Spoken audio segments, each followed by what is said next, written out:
മൂന്നാം മോഡി സർക്കാരിൻ്റെ ആദ്യ ബജറ്റ് ഇന്ന് അവതരിപ്പിക്കുകയാണ്.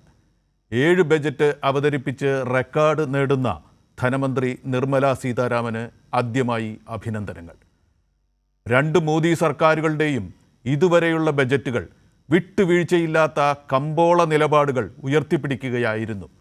കഴിഞ്ഞ ഇടക്കാല ബജറ്റ് പൊതുതെരഞ്ഞെടുപ്പിന് മുമ്പുള്ള ബജറ്റായിട്ട് പോലും ജനപ്രിയ പ്രഖ്യാപനങ്ങൾക്കൊന്നും മുതിർന്നില്ല.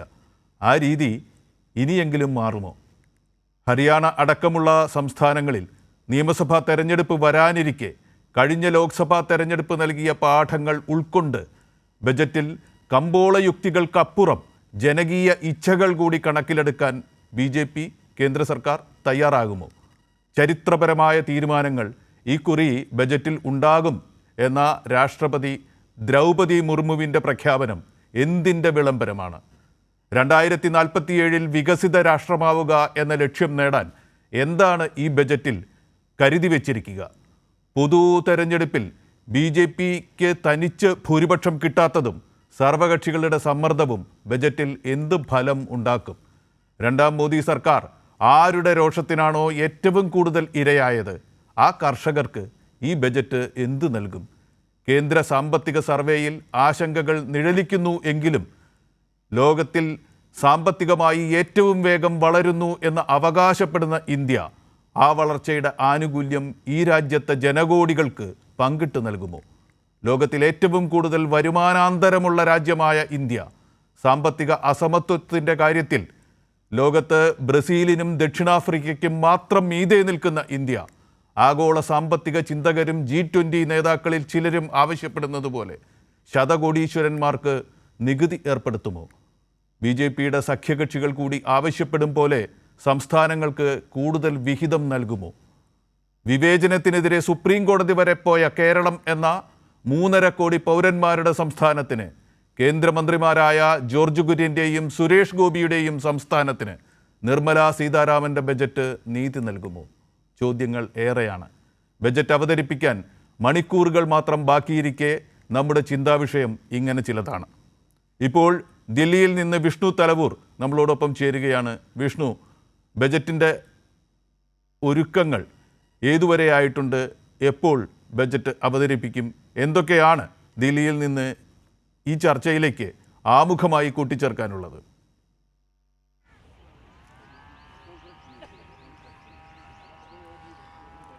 NPC ബജറ്റ് അവതരണത്തിൻ്റെ ഒരുക്കങ്ങളെല്ലാം തന്നെ പൂർത്തിയായിട്ടുണ്ട്. മൂന്നാം മോദി സർക്കാരിൻ്റെ ആദ്യത്തെ സമ്പൂർണ്ണ ബജറ്റ്, നിർമ്മല സീതാരാമൻ്റെ 7ാമത്തെ ബജറ്റ്, ഇതൊക്കെ തന്നെ രാവിലെ 11 മണിയോടുകൂടി തന്നെയാണ് ബജറ്റ് അവതരണം ആരംഭിക്കുക. നിലവിൽ കേന്ദ്ര ധനമന്ത്രി നിർമ്മല സീതാരാമൻ ഇവിടെ ധനമന്ത്രാലയത്തിലേക്ക് എത്തിച്ചേർന്നിട്ടുണ്ട്. ഇനി അല്പസമയത്തിനകം തന്നെ കേന്ദ്ര ക്യാബിനറ്റ് ചേർന്നുകൊണ്ട് കേന്ദ്ര ബജറ്റിന് അംഗീകാരം നൽകും. അതോടൊപ്പം ഇന്നലെ കേന്ദ്ര ധനമന്ത്രി നിർമ്മല സീതാരാമൻ സാമ്പത്തിക സർവേ റിപ്പോർട്ട് പാർലമെൻറ്റിൻ്റെ മേശപ്പുറത്ത് വെച്ചിരുന്നു. ആ സാമ്പത്തിക സർവേ റിപ്പോർട്ടിൻ്റെ അടിസ്ഥാനത്തിൽ കൂടിയാണ് ബജറ്റ് തയ്യാറാക്കിയിരിക്കുന്നത്. അതിൽ തന്നെ പല സുപ്രധാനപ്പെട്ട കാര്യങ്ങളും ചൂണ്ടിക്കാട്ടുന്നുണ്ട്. അതായത് രാജ്യത്തിൻ്റെ വളർച്ചാ നിരക്ക് ഇടിയുമെന്ന് കേന്ദ്ര സർക്കാർ തന്നെ വ്യക്തമാക്കുന്നതാണ് സാമ്പത്തിക സർവേ റിപ്പോർട്ട്. നിലവിൽ 8.2% വളർച്ചയെങ്കിൽ അടുത്ത സാമ്പത്തിക വർഷത്തിൽ ആ ഒരു GDP വളർച്ചാ നിരക്കെന്ന് പറയുന്നത് 6 മുതൽ 7.5% വരെ, അതായത് 1%-ലധികം ഇടിവുണ്ടാകാനുള്ള സാധ്യതയാണ് ഇപ്പോൾ ഈ സാമ്പത്തിക സർവേ റിപ്പോർട്ട് ചൂണ്ടിക്കാട്ടുന്നത്. അതുകൊണ്ട് തന്നെ ഈ കേന്ദ്ര ബജറ്റിൽ കൃത്യമായിട്ടുള്ള ചില പദ്ധതികൾ കേന്ദ്ര സർക്കാരിന് പ്രഖ്യാപിക്കേണ്ടി വരും. ആ ഒരു വളർച്ചാ നിരക്ക് പിടിച്ചു നിർത്തുന്നതിന് വേണ്ടി, ഇടിവുണ്ടാകാതിരിക്കാനുള്ള പദ്ധതികൾ കേന്ദ്ര സർക്കാരിൻ്റെ ഭാഗത്തുനിന്ന് ഉണ്ടാകേണ്ടതുണ്ട്. അതോടൊപ്പമാണ് ഇന്നലെ പ്രധാനമന്ത്രി തന്നെ പറഞ്ഞ ഒരു കാര്യമുണ്ട്. ഇത്തവണത്തെ ബജറ്റ് എന്ന് പറയുന്നത് അമൃതകാലത്തിലെ സുപ്രധാനമായിട്ടുള്ള ബജറ്റായിരിക്കും, ജനകീയ ബജറ്റായിരിക്കും എന്നതാണ് പ്രധാനമന്ത്രി കൂട്ടിച്ചേർത്തത്. അതായത് ഒരു തെരഞ്ഞെടുപ്പിൽ തിരിച്ചടി കൂടി BJP നേരിട്ട സാഹചര്യത്തിൽ കൂടുതൽ ജനകീയമായിട്ടുള്ള ബജറ്റായിരിക്കും, അല്ലെങ്കിൽ അത്തരം പ്രഖ്യാപനങ്ങൾ ഇത്തവണത്തെ ബജറ്റിൽ ഉണ്ടാകുമെന്ന ഒരു പ്രതീക്ഷ അല്ലെങ്കിൽ സൂചന തന്നെയാണ് പ്രധാനമന്ത്രി നരേന്ദ്രമോദിയും നൽകിയിരിക്കുന്നത്. ഇനി മറ്റ് ചില കാര്യങ്ങൾ കൂടി നമുക്ക് നോക്കിപ്പോകേണ്ടതുണ്ട്. അത് സാമ്പത്തിക സർവേ ചൂണ്ടിക്കാട്ടുന്നതാണ്. രാജ്യത്ത് ഒരു സാമ്പത്തിക അസമത്വം വളരെ അധികമുണ്ട് എന്നതാണ് സാമ്പത്തിക സർവേ ചൂണ്ടിക്കാട്ടുന്നത്. നിലവിൽ വരുമാനത്തിൻ്റെ ഒരു ശതമാനം, പ്രധാനപ്പെട്ട ശതമാനം ലഭിക്കുന്നത് സമ്പത്തിൽ മുന്നിൽ നിൽക്കുന്ന 1%-നാണ്. അതായത് 6 മുതൽ 7% വരെ വരുമാനം ലഭിക്കുന്നത് സമ്പത്തിൽ ഏറ്റവും മുന്നിൽ നിൽക്കുന്ന ഒരു വിഭാഗം ആളുകൾക്കാണ് എന്നതാണ് സാമ്പത്തിക സർവേ ചൂണ്ടിക്കാട്ടുന്നത്. അതുകൊണ്ട് തന്നെ അത്തരമൊരു ഈ ഒരു സാമ്പത്തിക അസമത്വം മറികടക്കുന്നതിന് വേണ്ടിയുള്ള ചില പ്രഖ്യാപനങ്ങൾ ഇന്നത്തെ ബജറ്റിൽ നമ്മൾ പ്രതീക്ഷിക്കുന്നുണ്ട്. അതോടൊപ്പം തൊഴിലില്ലായ്മ വളരെ അധികമാണ്. നിലവിൽ 2030 വരെ പ്രതിവർഷം 78.5 ലക്ഷം തൊഴിൽ സൃഷ്ടിക്കണമെന്നതാണ് സാമ്പത്തിക സർവേ മുന്നോട്ട് വയ്ക്കുന്നത്. അത് കാർഷിക ഇതര മേഖലയിലായിരിക്കണം അത്തരത്തിൽ 78 ലക്ഷത്തോളം തൊഴിലവസരങ്ങൾ സൃഷ്ടിക്കേണ്ടത് എന്ന് സാമ്പത്തിക സർവേ പറയുന്നുണ്ട്. അതുകൊണ്ട് തന്നെ അതുമായി ബന്ധപ്പെട്ട ചില പ്രഖ്യാപനങ്ങളുണ്ടാകും. ഇതിനു പുറമെ ഞാൻ തുടക്കത്തിൽ സൂചിപ്പിച്ച പോലെ ജനകീയ പദ്ധതികൾ ഇത്തവണത്തെ ബജറ്റിൽ ഇടം പിടിക്കും എന്ന് തന്നെയാണ് നമ്മൾ കരുതുന്നത്.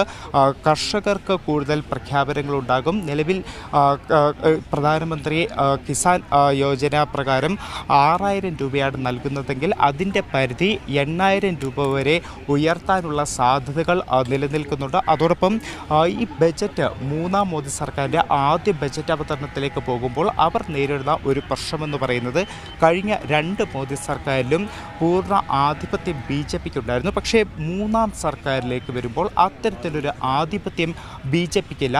സഖ്യകക്ഷികൾ നിരവധി സമ്മർദ്ദങ്ങൾ മുന്നോട്ട് വെച്ചിട്ടുണ്ട്, അവരുടെ ആവശ്യങ്ങൾ മുന്നോട്ട് വെച്ചിട്ടുണ്ട്. അത് ആന്ധ്രാപ്രദേശ് ആയാലും അതോടൊപ്പം തന്നെ മറ്റ് സംസ്ഥാനങ്ങൾ ബീഹാറിനൊക്കെ തന്നെ പ്രത്യേക പദവി വേണമെന്ന ആവശ്യമാണ് മുന്നോട്ട് വയ്ക്കുന്നത്. ഇതിന് പുറമെ ചന്ദ്രബാബു നായിഡു ആന്ധ്രാപ്രദേശിന് പ്രത്യേക പാക്കേജുകൾ ആവശ്യപ്പെടുന്നുണ്ട്. പക്ഷേ അത്തരത്തിലൊരു പാക്കേജ് കൊടുക്കാനുള്ള ഒരു സ്ഥിതി ബജറ്റിൽ ഉണ്ടാകുമോ എന്നതും സംശയമാണ്. കാരണം ഇന്നലെ തന്നെ വെച്ച സാമ്പത്തിക സർവേ റിപ്പോർട്ട് ചൂണ്ടിക്കാട്ടുന്നത് ധനക്കമ്മി 4.5% പ്രവചിക്കുന്നത്. നിലവിൽ 5.6% ധനക്കമ്മിയുള്ളത്. അതുകൊണ്ട് തന്നെ ആ ഒരു ധനക്കമ്മി 1%-ഓളം കുറയ്ക്കാൻ സാധിക്കുമെന്നതാണ് ഈ ഒരു എക്കണോമിക് സർവേ മുന്നോട്ട് വയ്ക്കുന്നത്. പക്ഷേ നിലവിൽ ഈ ഒരു സഖ്യകക്ഷികൾ ആവശ്യപ്പെടുന്നത് പോലെ അല്ലെങ്കിൽ അവരുടെ സമ്മർദ്ദത്തിന് വഴങ്ങി ആ സംസ്ഥാനങ്ങൾക്ക് പ്രത്യേക പാക്കേജുകൾ ഉൾപ്പെടെ പ്രഖ്യാപിച്ചുകൊണ്ട് പോയി കഴിഞ്ഞാൽ ഒരു പക്ഷേ ധനക്കമ്മി പിടിച്ചു നിർത്തുന്നതിൽ ബജറ്റ് താളം തെറ്റാനുള്ള സാധ്യതകൾ നിലനിൽക്കുന്നുണ്ട്. അതുകൊണ്ട് തന്നെ സഖ്യകക്ഷികളുടെ സമ്മർദ്ദത്തിന് എത്രമാത്രം വഴങ്ങിക്കൊണ്ടുള്ള ബജറ്റാകും ഇത്തവണത്തേത് എന്നതും ഒരു പ്രധാനപ്പെട്ട ചോദ്യമാണ്. അതോടൊപ്പമാണ് പ്രതിപക്ഷ സംസ്ഥാനങ്ങൾക്കുള്ള പരിഗണന ഇത്തവണ എത്രമാത്രം ഉണ്ടാകും എന്നൊരു ചോദ്യം കൂടി ഉയർന്നു വരുന്നുണ്ട്. പ്രത്യേകിച്ച് കാര്യം നമ്മൾ എടുത്തു പറയേണ്ടതുണ്ട്. കേരളം ഏറെ നാളായിട്ട് ആവശ്യപ്പെടുന്നതാണ് എയിംസ് വേണമെന്ന ഒരു ആവശ്യം. പക്ഷേ കഴിഞ്ഞ 10 വർഷവും കൃത്യമായി തന്നെ കേന്ദ്രത്തിന് മുന്നിൽ സംസ്ഥാനം ഈ ഒരു ആവശ്യം മുന്നോട്ട് വെച്ചെങ്കിലും അതിന് നിരാശാജനകം അല്ലെങ്കിൽ അതിനെ പരിഗണിക്കാത്ത സാഹചര്യം തന്നെയായിരുന്നു ഉണ്ടായിരുന്നത്. പക്ഷേ ഇത്തവണയെങ്കിലും അത്തരത്തിൽ കേരളത്തിന് ഒരു എയിംസ് എന്ന ആവശ്യം പരിഗണിക്കുമോ എന്നത് നമ്മൾ നോക്കിക്കാണുന്നുണ്ട്. അതോടൊപ്പം ടൂറിസം മേഖലയിലടക്കം എന്തൊക്കെ പ്രഖ്യാപനമുണ്ടാകും എന്നതും നമ്മൾ പ്രതീക്ഷയോടെ നോക്കിക്കാണുന്നതാണ്. പ്രത്യേകിച്ച് ഇത്തവണ കേരളത്തിൽ നിന്ന് 2 സഹമന്ത്രിമാർ കൂടി കേന്ദ്ര മന്ത്രിസഭയിലുള്ള ഒരു സാഹചര്യം. അതുകൊണ്ട് തന്നെ കേരളത്തിന് എത്രമാത്രം പരിഗണന ഉണ്ടാകുമെന്ന ഒരു കാര്യം അത് സംസ്ഥാന വിഹിതത്തിൻ്റെ കാര്യത്തിലായാലും ഉൾപ്പെടെ എത്രമാത്രം പരിഗണന എന്നതും നമ്മൾ പ്രധാനമായി തന്നെ നോക്കിക്കാണുന്ന ഒരു വിഷയമാണ് NBC.